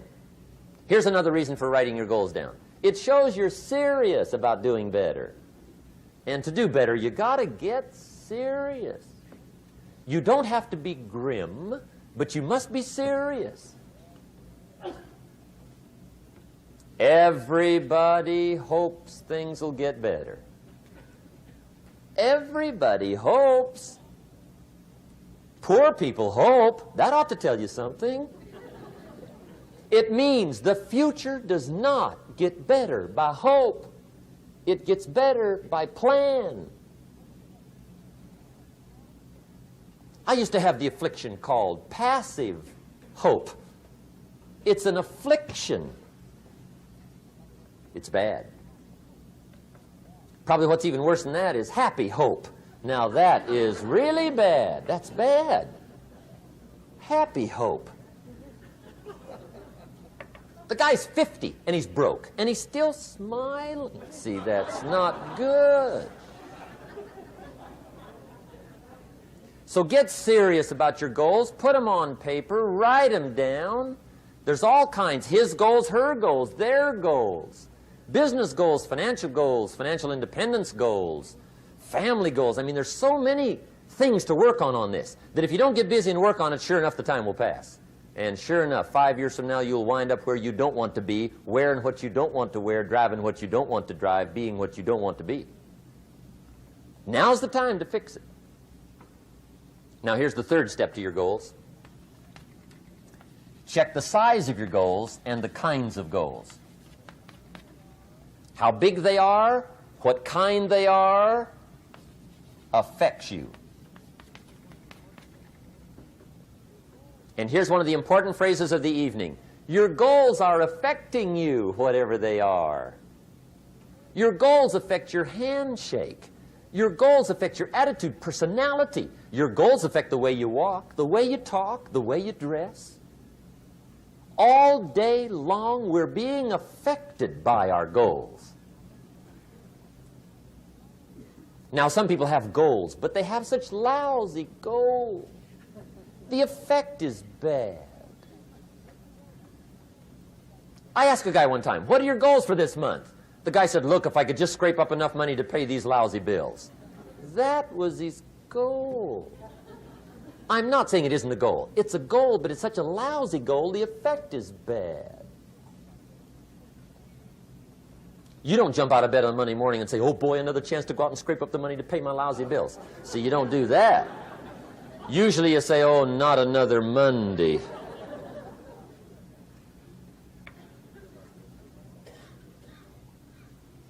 And some people have so given up on life, they have joined the thank God it's Friday club. How sad. Surely those are the same people, when life is over for them, will say, thank God it's over. Let me give you a Bible philosophy that teaches how to get whatever you want. That's the title of the next set of notes. How to get whatever you want. From the Bible. Now again, I'm an amateur when it comes to the Bible. I'm not a pro. But this I can quote, and I think that'll be sufficient. How to get whatever you want. Here's what it says if you're ready. It says, ask.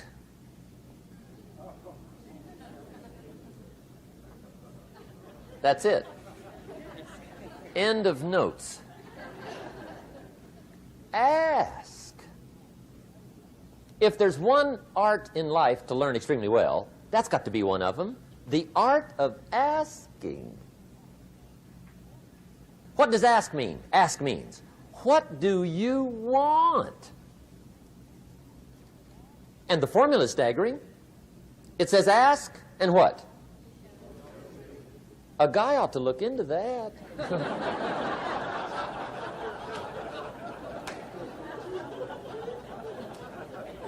He says, yeah, but you work where I work. By the time you struggle home, it's late. You got to eat a bite of supper, watch a little TV, get to bed. You can't sit up half the night, ask.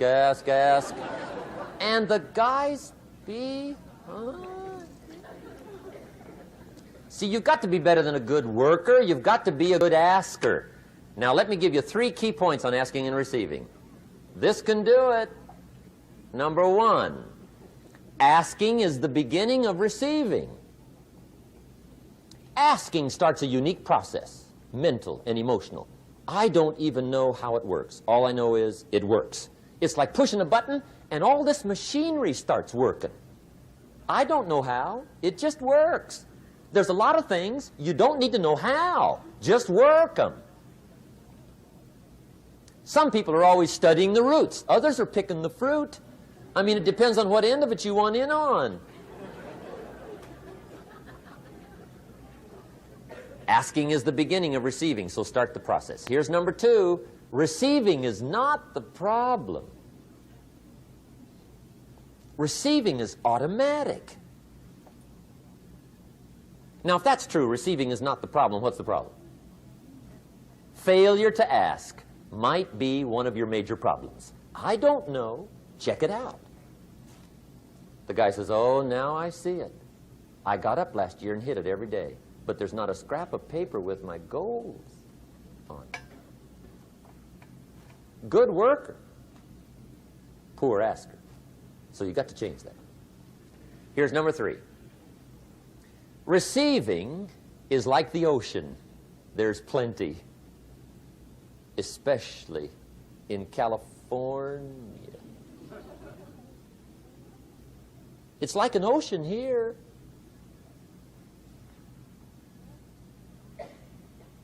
Success is not in short supply. It isn't rationed, and you stepped up to the window and it was all gone. No, no, no. It's like an ocean here. Now, if that's true, what's the problem? Well, some people go to the ocean with a teaspoon. Have you got the picture? See, what you want to do in view of the size of the ocean is trade your teaspoon for at least a bucket, and you'll look better down at the ocean. Kids won't make fun of you, right? Okay. Now, there's 2 ways to ask, and we'll wrap up goal setting. 2 ways. Here's number 1. Ask with intelligence. It didn't say ask intelligently, but I'm sure it meant that. Don't mumble. You don't get anything by mumbling. Be clear. Be specific. Intelligent asking means how wide, how high, how soon, when, what size, what color, how much. Define what you want and describe what you want. That's powerful. In the weekend seminar we teach, goals become like a magnet. They pull you that direction. And the better you describe them, the more they pull. So ask intelligently. Here's number 2. Ask with faith. That's the childish part of the equation. Believe you can get what you want like a child. Not an adult. Adults are too skeptical. So the formula really reads, make plans like an adult and believe in them like a child. And the most incredible things will happen. Just try it for 90 days. Just try it. You can always go back to the old ways. Just try it, just 90 days, 90 days. Now here's the last qualifying phrase on goal setting, as we promised to qualify everything. And it simply goes like this. Remember, you won't get everything you want. And we've already studied the reason for that. Simply, sometimes it hails on your crop and rains on your parade. It's that kind of planet. So you won't get everything you want, but if you will work this goal-setting formula, you can get plenty for wealth and happiness. Okay, that's goal setting. We use it around the world. We recommend it. Now, maybe it won't work as well for you as it has for me. I don't know. Maybe not.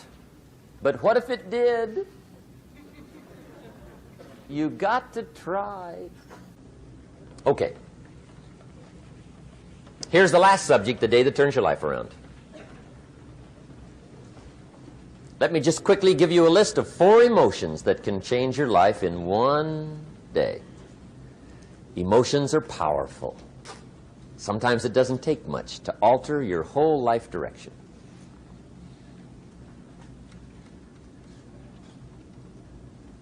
Okay, here they are. Number 1, disgust. Powerful emotion. Disgust says, I have had it. See, that could be the day. The day you can say, I've had it.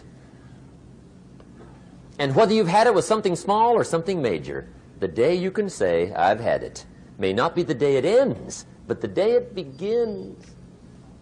That's what I said when that little Girl Scout left my door when I'm 25. I give her the big lie, she leaves, I say, I don't want to live like this anymore. I've had it with lying and being broke. Powerful day. The man's finally had it with mediocrity. He's had it with being a loser. He's finally had it with those awful sick feelings inside, knowing his wife is at the grocery store looking at 2 cans of beans, one marked 37 cents, one marked 39 cents. And the guy sick inside knows his wife's going to buy the 37-cent can, and she doesn't even like the brand. Do you know why she's going to buy the 37-cent can? To save 2 cents. The guy sick inside finally says, I've had it. Being on my knees in the dust looking for pennies, we're not living like this anymore.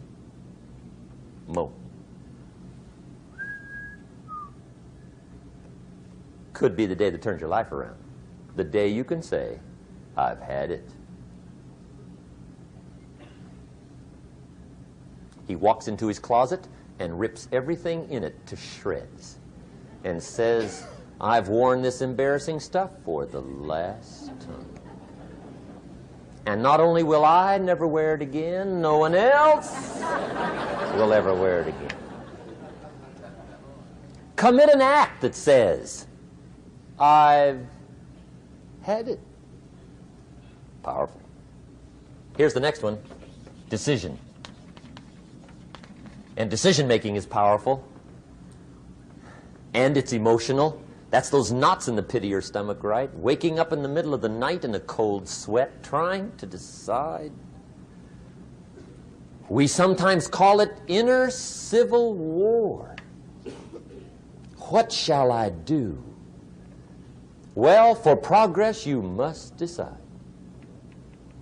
The best advice I can give you came from a wealthy friend of mine who said, if it's easy, do it easy. If it's hard, do it hard. Just get it done. If you went home tonight and in the next few days cleaned up a whole list of decisions, that might furnish enough inspiration for the next 10 years. I found this out many times after you've decided. Getting on with it is easier than deciding. Sometimes decision is the toughest part. Here's the next emotion, desire, wanting to bad enough. And I don't know how to tell you to want to. That's something you've got to come up with. There's 2 things I know about desire. Number 1, it comes from inside, not outside. You don't send off for it. Number 2, I know desire can be triggered by something. Who knows what it might be? Sometimes desire waits and sleeps for something to happen.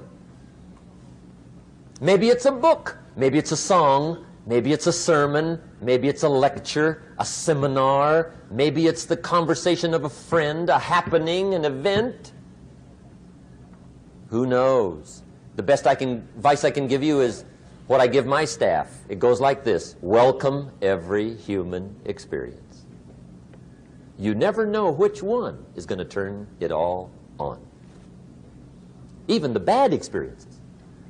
Sometimes from the bitterest experience comes the greatest awakening.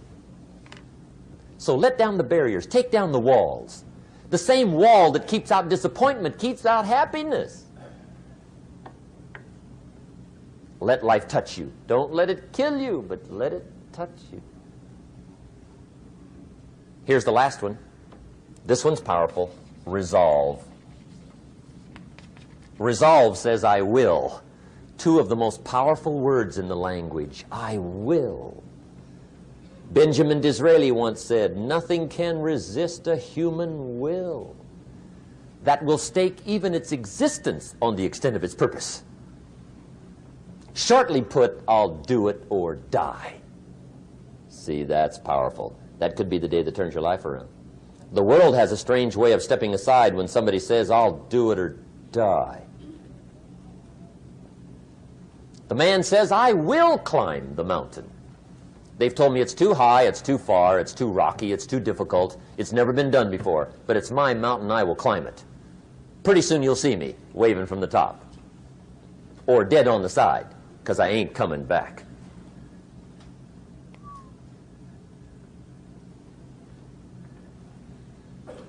The best definition I ever got from the word resolve came from a little junior high girl in Foster City, California, up north. I'm talking to the junior high kids one day. I love to ask kids definitions. They come up with beauties. I got to the word resolve and I asked, who can tell me what resolve means? And I got several hands, and they were all pretty good, but the last one was the best. Little girl, about 3 rows back, held up her hand. She said, Mr. Rohn, I think I know what resolve means. I said, darling, what do you think it means? She said, I think it means promising yourself you will never give up. I said, that's it. Webster, stand aside. That is the definition. Promise yourself you will never give up. I asked the kids, how long should a baby try to learn how to walk? How long? How long would you give your average baby before you shut him off? How long? See, any mother in the world would say, you're crazy. My baby's going to keep trying until it learns how to walk. What a magic formula. Now let me show you what triggers all emotions into activity that brings results. And results is the name of the game. Here it is. Action. Finally, you must do something about how you feel. Jesus, the master teacher, said, don't just be listeners, be doers. The world admires the doers. Whatever it takes to get you to try harder, read more, set your goals, and go for it. Here's the next attitude disease. Over-caution. Some people never will have much. They're too cautious. Now, you can also be too reckless, but you can also be too cautious. This is called the timid approach to life. And my caution was always the risk. Risk used to drive me right up the wall. I used to say, what if this happens? It's called the language of the poor. What if this happens? And on top of that, if this was to happen, look at the fix I'd be in. I better not try. I could always ace myself out. Then I'll tell you what changed my whole life when I finally discovered it's all risky. The minute you were born, it got risky. If you think trying is risky, wait till they hand you the bill for not trying. If you think investing is risky, wait till you get the tab for not investing. See, it's all risky. Getting married is risky. Having children is risky. Going into business is risky. Investing your money is risky. It's all risky. I'll tell you how risky life is. You're not going to get out alive. That's risky. The Englishman says, well, if that's the way it's going to work out, let's give it a go. Right, that's what it's for. Give it a go. Somebody says, yeah, but I'm looking for safety and security. Fine, then huddle in a corner. We'll cover you with a sheet, bring you 3 meals a day. And we'll protect you, feed you, look after you, care for you. We won't let anything happen to you. And you'll probably live to be 100. The guy said, well, yeah, I'd live to be 100. But what a way to live. Right. What a way to live, safe and secure. Don't ask for security. Ask for adventure. Better to live 30 years full of adventure than 100 years safe in the corner.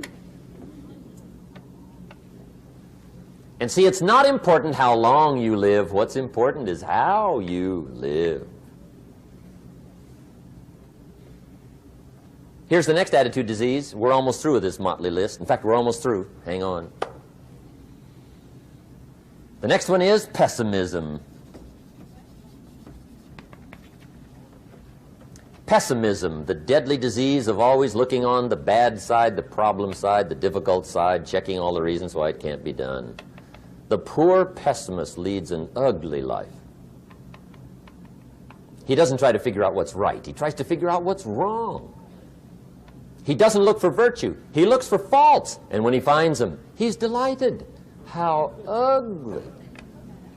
This is the poor guy looks through the window, doesn't see the sunset. He sees the specks on the window.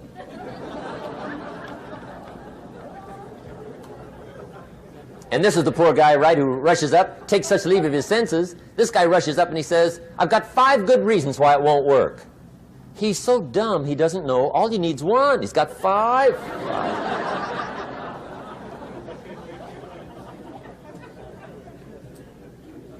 To the pessimist, the glass is always half empty. To the optimist, the glass is half full. Why would the same measure affect people 2 different ways? Answer, it all depends on how you look at it. Our lives are mostly affected by the way we think things are, not the way they are. The way we think they are affects us most. There's a subject we don't have time to get into tonight called better thinking habits. One of the major things Shove taught me when I met him, he said, poor thinking habits keeps most people poor.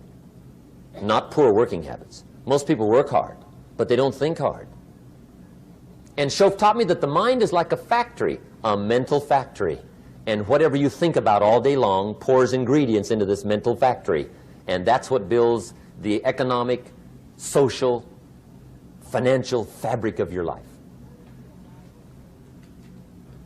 He quoted me a Bible phrase that says, as you think, so you become.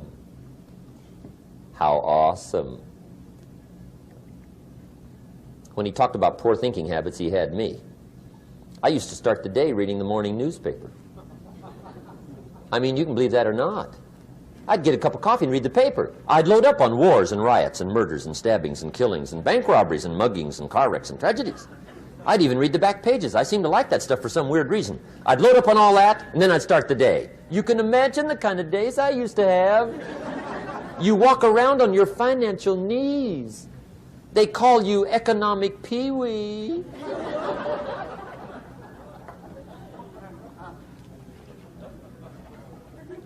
The guy says, I want to be a great leader. Wonderful. The first thing we do is follow him to his house. When we get there, we walk in and check his library, number 1. Somebody says, well, why check his library? The reason is because what a man reads pours massive ingredients into his mental factory, and the fabric of his life is built from those ingredients. You would not believe what some people have got in their house to read. You would not believe. One of the best dressed up words I know for a lot of it is trash. Can you imagine dumping a barrel of trash into this mental factory every day and coming out with a rich, dynamic, positive life? It can't be done. You might as well try making a cake with cement. The kids back in Danbury, Connecticut, high school, they're asking me questions one day. I'm talking to the kids. Kids got good questions these days. One of them said to me, Mr. Rohn, how do you build the good life? I said, it's simple. It's not easy, but it's simple. Here's how you build anything. Select the right ingredients, keep out the wrong ingredients, and it starts with thought. Everything starts with thought. So you must be wise and careful what you think about, because that starts everything. You got to be wise and careful. I asked the kids, what would happen if somebody dropped sugar in my coffee? They said, well, you'd be okay. I said, what if somebody dropped strychnine in my coffee? They said, well, you'd be dead. I said, correct. Lesson 1. Life is both sugar and strychnine. You gotta be careful. I said, what if my worst enemy drops in the sugar? They said, will you be okay? I said, what if my best friend, even by accident, drops in the strychnine? They said, well, you'd be dead. I said, correct. Lesson 2, watch your coffee.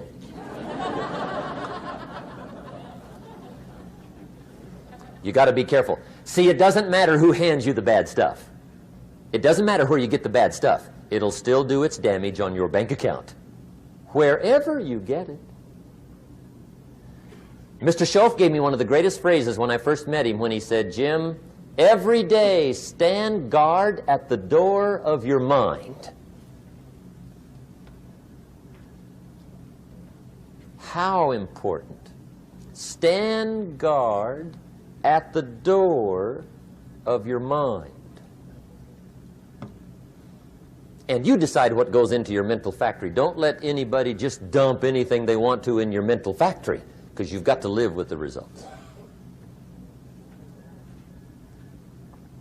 Okay, here's the last disease, and we're through with this list. In fact, we're almost through. Hang on.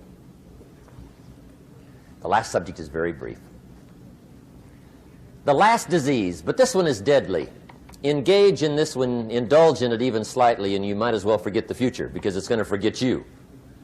Complaining, crying, whining, griping, a Bible word called murmuring. See, that'll ace your future. Spend 5 minutes complaining, and you have wasted 5. And you may have begun what's known as economic cancer of the bone. Surely they will soon haul you off into a financial desert and there let you choke on the dust of your own regret. I hope I said that well, so you won't forget. It's a deadly disease. If you don't think it's bad, ask the children of Israel of Old Testament fame. Typical of us all, their story just happened to get in the book. Story says, children of Israel were slaves. God performed a series of dazzling miracles and got them out. And now they're heading for the promised land. Remember the story? Heading for the promised land. Tragedy of the story, they never got there. Reason. From day one, they started to complain. They griped about the water. They griped about the weather. They whined and cried and griped about the food. They griped about the leadership. They whined and cried because it was too far, too cold, too hot, too difficult, too miserable. I mean, they whined and cried for years. Finally, God said, I've had it, trip canceled. Or something like that. The story says they died in the desert, never got to the promised land. Which I think means 2 things. Indulge in this long enough, you get your future canceled. And I guess it also means even God himself can only take so much.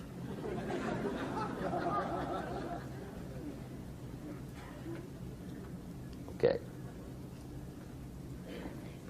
Just be on the lookout of the things that can destroy all the good you start. The war is on. And this evening, tomorrow, mentally, personally, socially, economically, you got to make sure you're winning the war. And this is part of it.